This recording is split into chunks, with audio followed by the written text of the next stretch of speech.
Hi అండి, మన రెసిపీస్కి స్వాగతం. నేను మీ దేవిశ్రీ. ఈ వీడియోలో డే 4 బ్యాలెన్స్ డైట్లో నేను ఏమేమి తీసుకుంటున్నాను అనేది మీతో షేర్ చేసుకుంటున్నానండి.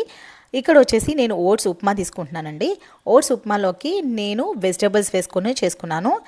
అండ్ దాంతోపాటు మనకి కాంబినేషన్గా పప్పు చేశాను ఈరోజు ఇంట్లో. మీరు పప్పు లేకపోతే ఏదైనా వెజిటబుల్ కర్రీ మీ ఇష్టం. అండ్ ఉట్టి కారంతో అయినా తినొచ్చు, మునగాకు కారము, కొబ్బరి కారం అలాంటివి ఉంటాయి కదండి, వాటితో కూడా సర్వ్ చేసుకోవచ్చు. అండ్ నెక్స్ట్ వచ్చేసి 60 గ్రామ్స్ ఆఫ్ చిలకడ దుంప. అండ్ ఈ చిలకడ దుంప తినకూడదు అనేది లేదండి. చిలకడ దుంపలో చాలా న్యూట్రియంట్స్ ఉన్నాయి, చాలా మంచిది, చక్కగా తినచ్చు. కానీ లిమిటెడ్ పోర్షన్లో తీసుకుంటే అది మంచి ఆరోగ్యం అనమాట. ఒకవేళ లిమిట్ దాటిపోతే అనారోగ్యం, అంతే అండి తేడా. అండ్ నెక్స్ట్ వచ్చేసి సలాడ్ కింద కీరా తీసుకున్నాను, half of the amount. And next వచ్చేసి 2 బాయిల్డ్ ఎగ్స్ ప్రోటీన్ కోసం. ఈ పప్పు కూడా మనకి ప్రోటీన్ కోసమే. అండ్ పప్పు నేను నార్మల్ పప్పు తీసుకోలేదండి, దాంట్లో లాట్స్ ఆఫ్ వెజిటబుల్స్ వేసాను మనకి, ఎందుకంటే చక్కగా డైజెషన్ అవడానికి. ఓట్స్ అండ్ పప్పు డైజెషన్ అనేది సూపర్ ఉంటుంది అనమాట. అండ్ ఓట్స్లో పప్పు కాంబినేషన్ చాలా బాగుంటుంది. ఎందుకంటే నేను ఓట్స్ దోశలో పప్పు తింటాను, ఓట్స్ చపాతీలో పప్పు తింటాను, అండ్ ఓట్స్ ఉప్మాలో కూడా పప్పు చాలా బాగుంటుంది, ఇడ్లీలో కూడా పప్పు చాలా బాగుంటుంది. అందుకే ఈరోజు ఓట్స్ కాంబినేషన్ పెట్టాను అనమాట. ఓకేనా అండి, ఇది ట్రై చేసి ఎలా ఉంటుందో కామెంట్ చేయండి ఖచ్చితంగా. ఓట్స్ ఉప్మా అనేది ఎలా చేసుకున్నాను అనేది చూపిస్తానండి. అండ్ పప్పు ఎలా మంచిగా డైజెషన్ ఇంప్రూవ్ అయ్యేలాగా మనం పప్పు అనేది ఎలా చేసుకోవాలి అనేది కూడా ఈ వీడియోలో చూపిస్తానండి. ఒకవేళ మీకు నచ్చినట్లయితే లైక్ చేయండి, షేర్ చేయండి, సబ్స్క్రైబ్ చేసుకోండి. నేను ఇక్కడ ఓట్స్ తీసుకుంటున్నానండి. ఇవి వచ్చేసి నార్మల్ క్వాకర్ ఓట్సే. అండ్ ఇక్కడ 40+40 ఇద్దరికి కలిపి 80 గ్రామ్స్, అంటే మా హస్బెండ్కి నాకు ఇద్దరికి కలిపి 80 గ్రామ్స్ తీసుకుంటున్నాను. అండ్ ఈచ్ పర్సన్కి 40 గ్రామ్స్ అని అర్థం అనమాట. ఇవి వేసేసి మనకి కొంచెం ఫ్రై చేసుకుంటున్నానండి. కొంచెం వేడి అంతా అయ్యేంత వరకు సరిపోతుందన్నమాట. ఎక్కువ మనకి ఓట్స్ అనేవి ఎక్కువ హీట్ చేయాల్సిన అవసరం ఉండదు, త్వరగా ఫ్రై అవుతాయి. జస్ట్ ఒక 4 to 5 మినిట్స్ సరిపోతుందన్నమాట, అందుకని ఎక్కువ అవసరం లేదండి. ఇక్కడ వచ్చేసి నేను ఇక్కడ ఆకుకూర చూపిస్తున్నాను కదండి. ఏ ఆకుకూర అనేది పప్పులోకండి, పప్పులోకి ఆకుకూర అనేది ఎప్పుడు వేసుకోవాలి కుక్కర్ పెట్టినప్పుడు అనేది కూడా నేను మీకు చూపిస్తాను.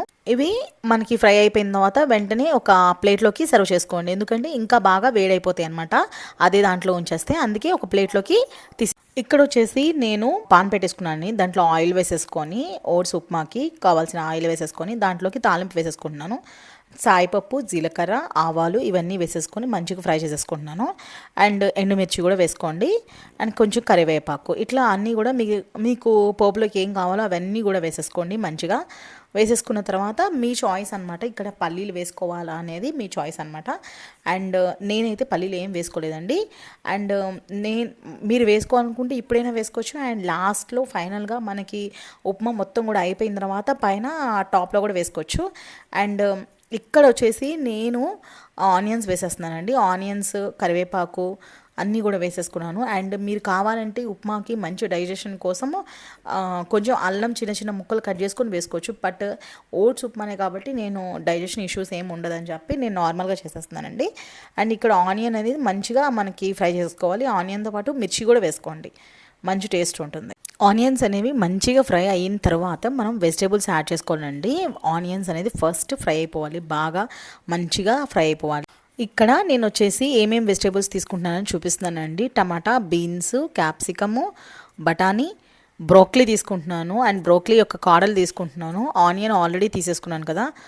మనకి బీన్స్ తీసుకుంటున్నాను. ఇవన్నీ కూడా మీ దగ్గర ఏమున్నాయి, స్వీట్ కార్న్ కూడా తీసుకోవచ్చు, ప్రాబ్లం ఏం లేదు. మీ దగ్గర ఏవైతే అవైలబిలిటీ ఉన్నాయో అవన్నీ తీసుకోండి. క్యారెట్ కూడా తీసుకున్నాను. సో ఈ ఇద్దరికి కలిపి తీసుకుంటున్నాను కాబట్టి 400 గ్రామ్స్ తీసుకుంటున్నానండి. ఈ 400 గ్రామ్స్ని నేను స్టీమ్ చేసేసుకున్న తర్వాత నేను ఏదైతే ఆనియన్ ఉన్నాయో వాటిలోకి యాడ్ చేసేసుకుంటున్నాను. అండ్ దాంతోపాటు మనకి ఓట్స్ ఆల్రెడీ మనం ఫ్రై చేసుకుని పెట్టుకున్నాం కదా, వాటిని కూడా యాడ్ చేసేసుకోండి. అండ్ వాటిని కూడా స్టీమ్ చేసుకున్న వాటిని కొంచెం సేపు మాత్రమే మనం అదేంటి ఆయిల్లో బాయిల్ చేసుకోవాలండి, అంత ఎక్కువసేపు అక్కర్లేదు. మనకి ఏంటంటే డైరెక్ట్గా మనం స్టీమ్ చేసుకోకుండా వేసుకుంటే కొంచెం క్రిస్పీగా ఉంటాయి, బాగానే ఉంటాయి. బట్ కొంతమందికి ఇష్టం ఉండదు అనమాట, మా హస్బెండ్కి ఇష్టం ఉండదు అట్లా.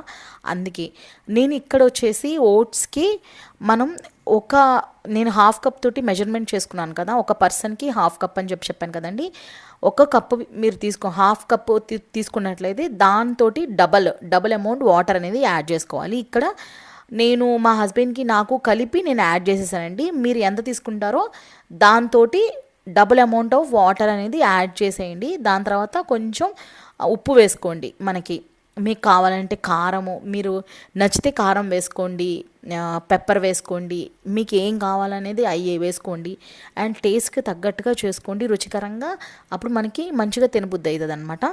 అండ్ దీని మీద మీరు ఇదంతా మంచిగా దగ్గర పడిన తర్వాత మీకు కావాలంటే మనకి సిసెమ్ సీడ్స్ ఉంటాయి కదండి, నువ్వులు ఉంటాయి కదా, వాటిని మరి మంచిగా జల్లుకోవచ్చు. లేకపోతే పల్లీలు, చక్కగా వేయించిన పల్లీలు వేసుకోవచ్చు. అండ్ ఇంకో మంచి ప్రోటీన్ ఐటమ్ ఏంటంటే పంకిన్ సీడ్స్ అండి, చాలా బెస్ట్ అనమాట. మనకి అన్ని సీడ్స్లో కన్నా పంకిన్ సీడ్స్ అనేవి చాలా బెస్ట్ అనమాట. అంటే రిచెస్ట్ ప్రోటీన్ ఉంటుందన్నమాట. అంటే సేమ్ యాజ్ ఇట్ ఈస్ అదేంటి మనకి క్యాలరీస్ అనేవి పల్లీలాగే ఉంటుంది, కానీ కొంచెం పల్లీల కన్నా మనకి పంకిన్ సీడ్స్కి కొంచెం ప్రోటీన్ అనేది ఎక్కువ ఉంటుంది. అండ్ సిసెమ్ సీడ్స్ అయితే ఇంకా మనకి మంచి కాల్షియం అనమాట. మీరు ఏది కావాలంటే ఏ ఐటెం కావాలంటే ఆ ఐటెం చూస్ చేసుకోండి. మనకి ఎప్పుడైనా సరే మనం ఏదైనా చేసుకున్నప్పుడు అన్నీ కూడా పర్ఫెక్ట్గా ఉండాలి. వెజిటేబుల్స్ అనేవి 200 గ్రామ్స్ తీసుకున్నాను, దానికి తగ్గట్టుగా ప్రోటీన్ తీసుకోవాలి. మనకి ఎప్పుడైనా సరే మనకి విఆర్కే గారి డైట్లో కూడా double amount of the vegetables తీసుకోమన్నారు. ఎందుకు, నాన్ వెజ్ ఎంత తీసుకున్నా సరే 250 గ్రామ్స్ ఆఫ్ నాన్ వెజ్ రోజు డైలీ తినొచ్చు అని చెప్పారు. బట్ వెజిటేబుల్స్ అనేవి డబుల్ క్వాంటిటీలో ఖచ్చితంగా ఉండాలని చెప్పారు. ఎందుకంటే డైజెషన్ అనమాట. డైజెషన్ కోసం ఖచ్చితంగా వెజిటేబుల్స్ అనేవి మనం తీసుకోవాలండి.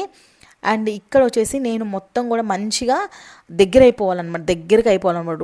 మొత్తం కూడా దగ్గరికి అయిపోయిన తర్వాత మంచిగా మనకి వాటర్ అనేది మీకు ఏమన్నా సరిపోకపోతే అదేంటి యాడ్ చేసుకోవచ్చు.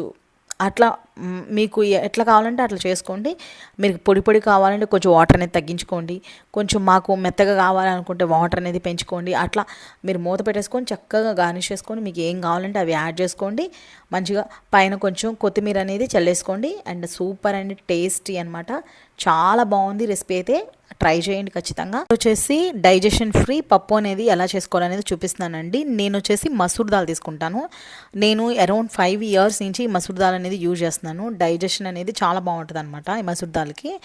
అండ్ ఎల్లో దాల్కి అండ్ మసూర్ దాల్కి డిఫరెన్స్ ఏంటో నాకైతే తెలియదు, కానీ but masoor dal is the best dal అని చెప్తాను నేను ఈ రెండిట్లో. ఇక్కడ వచ్చేసి నేను సొరకాయ తీసుకున్నాను, దోసకాయ తీసుకున్నాను, టమాటా, పచ్చిమిర్చి. దోసకాయ డైజెషన్కి బాగా పనిచేస్తుంది అండ్ సొరకాయ అనేది డైజెషన్కి బాగా పనిచేస్తుంది. మీరు కావాలంటే బీరకాయ ఉంటే బీరకాయ కూడా తీసుకోండి. ఈ మూడిట్లో కూడా మనకి ఫైబర్ అనేది ఎక్కువగా ఉంటుంది. అందుకే మనకి పప్పు అనేది తీసుకున్నా సరే మనకి ప్రాబ్లం ఏమి ఉండదు అనమాట. ఇట్లా తీసుకుంటే దీంట్లో కారము, మనకి ఉప్పు అనేది వేయము, కారము పసుపు వేసేసుకుంటాం. మీకు ఏమైనా కావాలంటే వేసుకోండి, ప్రాబ్లం ఏం లేదు. ఉప్పు వేయకుండా మీరు ఏమైనా వేసుకోవచ్చు. ఇట్లా వేసేసుకున్న తర్వాత మనకి ఆనియన్ ఒకటి వేసుకుంటున్నాను. ఆ తర్వాత మనకి మూత పెట్టేసి కుక్కర్కి ఒక 5-6 విజిల్స్ దాకా పెడతానండి. ఇట్లా మనకి మెత్తగా అయిపోతుంది అనమాట. మనకి 5 or 6 విజిల్స్కి చాలా మంచిగా కుక్ అయిపోతుంది, ప్రాబ్లం ఏం లేదు. ఇలా ఒక 6 కూతల తర్వాత నేను ఓపెన్ చేశానండి. మొత్తం పూర్తిగా విజిల్ అనేది పోయిన తర్వాత ఇట్లా ఓపెన్ చేసినప్పుడు ఇట్లా వచ్చిందనమాట. దీన్ని వచ్చేసి ఇప్పుడు మనం ఉప్పు వేసుకొని మెదుపుకోవాలండి. మనకి కల్లుప్పు ఉంటుంది కదా, మనకి పప్పులోకి కానీ, పప్పు చారులోకి కానీ, సాంబార్లోకి కానీ మనకి కల్లుప్పు అనేది చాలా టేస్ట్ వస్తుంది. అందుకే కల్లుప్పే ఖచ్చితంగా యాడ్. మనకి ఇట్లా ఉంటే పిల్లలకి నచ్చదు అనమాట. కొంచెం చూడంగానే టెంప్టింగ్గా ఉండాలి, మనకి పిల్లలకి ముక్కలు ఏం కనబడకూడదు అనమాట. అట్లా ఉండాలి అనుకుంటే బ్లెండర్ ఉంటుంది కదండి, నేను కేక్ బేక్ చేసింది దాంతోనే కదా, అది బ్లెండర్ తోటి కొంచెం సేపు జస్ట్ అట్లా ఒక్క నిమిషం పాటు అలా బ్లెండ్ చేసుకుంటే మనకి కొంచెం మెత్తగా వస్తుంది అనమాట. చాలా అంటే చాలా బాగుంటుంది, ఖచ్చితంగా ట్రై చేయండి. ఇక్కడ తాలింపు వేసుకోవడానికి ఒక చిన్న బాండి పెట్టేసుకొని దాంట్లో సాయిపప్పు, జీలకర్ర, ఆవాలు, కొంచెం మీకు కావాలి అంటే ఎండుమిర్చి, ఆ తర్వాత ఇంగువ వేసుకోండి. అండ్ నెక్స్ట్ వచ్చేసి కరివేపాకు. సూపర్ ఉంటుంది ఈ తాలింపు. అండ్ ఆ పప్పులో కలిపేసేసేయండి. చాలా అంటే చాలా బాగుంటుంది, టేస్టీగా మనకి చాలా బాగుంటుంది. మనం బ్లెండర్తో బ్లెండ్ చేసుకున్న తర్వాత పప్పు చూడండి ఎలా వచ్చిందో, చాలా అంటే చాలా బాగుంటుంది. అండ్ దీంట్లోకి నేను తాలింపు కూడా వేసేసానండి. తాలింపు వేసేసిన తర్వాత మనకి ఈ స్ట్రక్చర్ వచ్చిందనమాట. చాలా సూపర్గా ఉంటుంది, ట్రై చేయండి. ఆకుకూర మనం ఆల్రెడీ ఎలక్ట్రిక్ చాపర్లో నేను కొంచెం సాఫ్ట్ చేసుకోవడానికి, అంటే లాస్ట్ ఫైనల్లో వేయడానికి నేను కొంచెం సాఫ్ట్ చేసుకుంటాను. మరీ సాఫ్ట్ చేసుకోకుండా అట్లా వేసేసుకుంటే కొంచెం మనకి కనబడుతుంది అనమాట. మనకి ఈజీగా మ్యాష్ అయిపోవడానికి చాప్ చేసుకున్నాను. ఆ చాప్ చేసుకున్న లీఫీ వెజిటేబుల్స్ని ఇక్కడ యాడ్ చేస్తున్నాను అనమాట. జస్ట్ ఒక్క 10 మినిట్స్, అది కూడా లో ఫ్లేమ్లో మనం తాలింపు వేసిన తర్వాత ఉంచుకుంటే మన పప్పుని పొయ్యి మీద ఉంచితే అండి టేస్ట్ అనేది సూపర్ ఉంటుంది అనమాట. ఈ టిప్ అనేది చాలా బాగుంటుంది. మా మేనత్త చేస్తారంట ఇట్లా, మా మదర్ కూడా చేస్తారు. మా నాన్నగారికి ఈ స్టెప్ అనేది చాలా ఇష్టం అనమాట. పప్పు చాలా సిమ్లో పెట్టాలి. పైన మనకి కొంచెం సేపు మగ్గిన తర్వాత వాటర్గా వస్తుంది. మనం కలుపుకుంటూ ఉండాలి మధ్యలో. ఈ 10 మినిట్స్ కూడా కింద అడుగంటకుండా మంచిగా వస్తుంది. ఇదే మంచి టిప్ అనమాట, ఫాలో అవ్వండి ఖచ్చితంగా కూడా. ఇదేనండి పప్పు. డిన్నర్లోకి నేను ప్రోటీన్ దోశ తీసుకున్నానండి. ప్రోటీన్ దోశతో కాంబినేషన్గా మార్నింగ్ చేసిన పప్పు తీసుకున్నాను అనమాట. ఈ కాంబినేషన్ అనేది చాలా బాగుంటుంది, ఒకసారి ట్రై చేయండి. అండ్ ఈ ప్రోటీన్ దోశ అనేది ఎలా చేసుకున్నాను అనేది మీకు చూపిస్తాను. ప్రోటీన్ దోశ అనేది ప్రీమిక్స్ పౌడర్తో వేసుకున్నానండి. ప్రీమిక్స్ పౌడర్ని ఎలా చేసుకోవాలా అనేది చూపిస్తున్నాను. ఇక్కడ పెసరపప్పు హాఫ్ కప్ తీసుకున్నాను. అండ్ పచ్చిశనగపప్పు పావు కప్పు తీసుకున్నాను. నెక్స్ట్ వచ్చేసి మసూర్ దాల్ అంటే ఎర్రకందిపప్పు కూడా హాఫ్ కప్పే తీసుకున్నాను. అండ్ మినప్పప్పు మీరు గుళ్ళైనా తీసుకోండి, లేకపోతే బ్లాక్ అయినా తీసుకోండి, హాఫ్ కప్. మొత్తం మనకి 3 అనేది సేమ్ రేషియో ఉంటుంది. అండ్ పచ్చిశనగపప్పు ఒక్కటే మీరు తీసుకున్న దాంట్లో హాఫ్ కప్ తీసుకోవాలన్నమాట. అన్నీ కూడా ఈక్వల్. ఇప్పుడు వీటిని సపరేట్గా మనకి డ్రై రోస్ట్ చేసుకోవాలండి. మనకి చేత్తో తాకగలిగేంత వేడి అవ్వాలి అంతే, బాగా హీట్ అవ్వకూడదు, గుర్తుపెట్టుకోండి. మనకి బాగా హీట్ అవుతే దాంట్లో ఉన్న ప్రోటీన్ అది. ఈ దోశ పిండి పట్టించిన తర్వాత మనకి దోశ బ్యాటర్లా కలుపుకోవడమేనండి. వాటర్ వేసుకొని కొంచెం ఉప్పు వేసుకొని కలిపేసుకోవడమే. దీన్ని మనకి 2 to 3 అవర్స్ అనేవి సోక్ చేసుకోవాలి. ఈ పిండినే కనీసం 2 గంటలైనా సరే సోక్ చేసుకోండి. దాని తర్వాత మనకి దోశస్ అనేవి ఇలా పాన్ మీద వేసుకోవడమేనండి, సేమ్ యాజ్ ఇట్ ఈస్. మరి మీకు అసలు దోశ అనేది సరిగ్గా రావట్లేదు అనేది అంటే ఖచ్చితంగా మీరు బ్యాటర్ అనేది థిన్గా చేసేసుకున్నారు అర్థం. బయట హోటల్ స్టైల్ లాగా పేపర్ దోశలు అయితే చేసుకోవడానికి రాదు, కానీ దోశ టేస్ట్ మాత్రం సూపర్ ఉంటుంది. చాలాసార్లు ట్రై చేశాను, మీరు కూడా ట్రై చేయండి.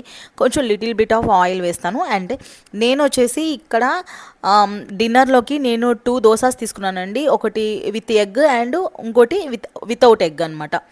టేస్టీ ప్రోటీన్ దోశ అనేది రెడీ అయిపోతుంది. అంతే అండి, ఈరోజు healthy meals day 4 balance diet అనేది చూశారు కదండి. ఒకవేళ మీకు ఈ వీడియో నచ్చినట్లయితే లైక్ చేయండి, షేర్ చేయండి, సబ్స్క్రైబ్ చేసుకోండి. Thank you. దీని యొక్క మ్యాక్రోస్ అనేవి కింద డిస్క్రిప్షన్ బాక్స్లో ఇస్తానండి, చెక్ చేయండి. ఇంగ్రీడియంట్స్ అన్నీ కూడా ఇస్తాను. మీకు ఏమైనా డౌట్స్ ఉంటే కామెంట్ చేయండి. Okay, bye.